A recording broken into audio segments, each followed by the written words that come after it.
Jesus' death didn't change the Sabbath. They still rested on it after his burial. If the Sabbath was abolished at the cross, then why did Jesus' own followers keep it after he died?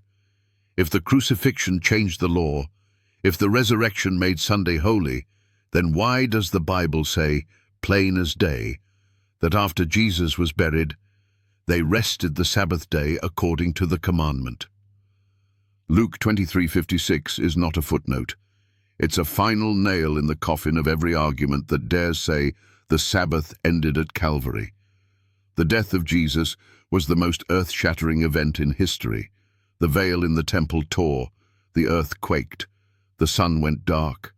The Son of God breathed his last breath. And in that sacred, shaken moment, what did the disciples do? Did they rush to a Sunday celebration? Did they declare, "It is finished and so is the Sabbath"? No. They did what Jesus always did. They did what he taught them to do. They did what the 10 Commandments still required.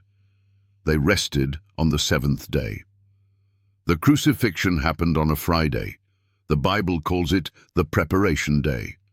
That same day, Joseph of Arimathea begged Pilate for the body of Jesus, wrapped it, and laid it in a tomb. The women watched. They wept. But they didn't finish their work. Why? Luke 23:56 says it. And they returned and prepared spices and ointments, and rested the Sabbath day according to the commandment. Did you catch that? According to the commandment. These were the same women who followed Jesus closely. If he had ever said, "The Sabbath will end when I die," they would have known. If he had ever taught, "The first day will become the new holy day," they would have acted on it. But they didn't. They observed the Sabbath, not out of tradition, but out of obedience. That one verse destroys centuries of lies, because it shows that after the cross, after grace poured out, after blood was shed, the Sabbath remained intact. It was not a shadow, it was not a ceremony, it was still law. Skeptics say Jesus fulfilled the law so we don't have to keep the Sabbath.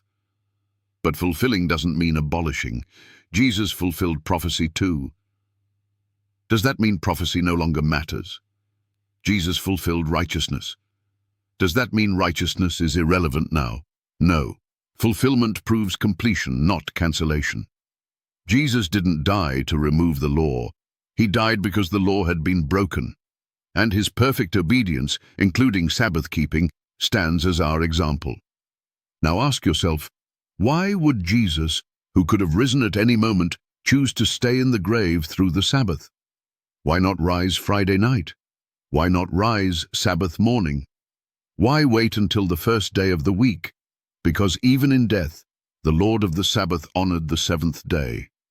His body rested. The earth paused.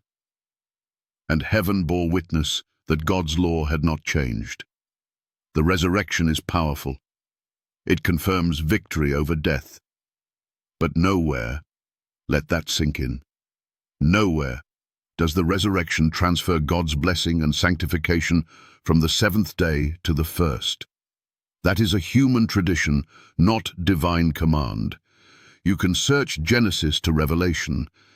You won't find a single verse that says Sunday became the Lord's day because of the resurrection.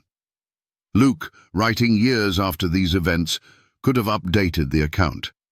He could have said, "They used to rest on the Sabbath, but now they worship on Sunday."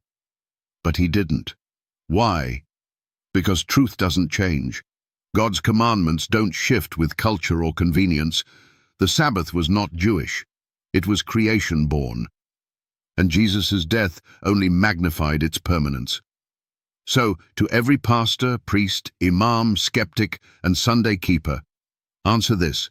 If the Sabbath ended at the cross, why did the closest followers of Christ still rest on it after he died?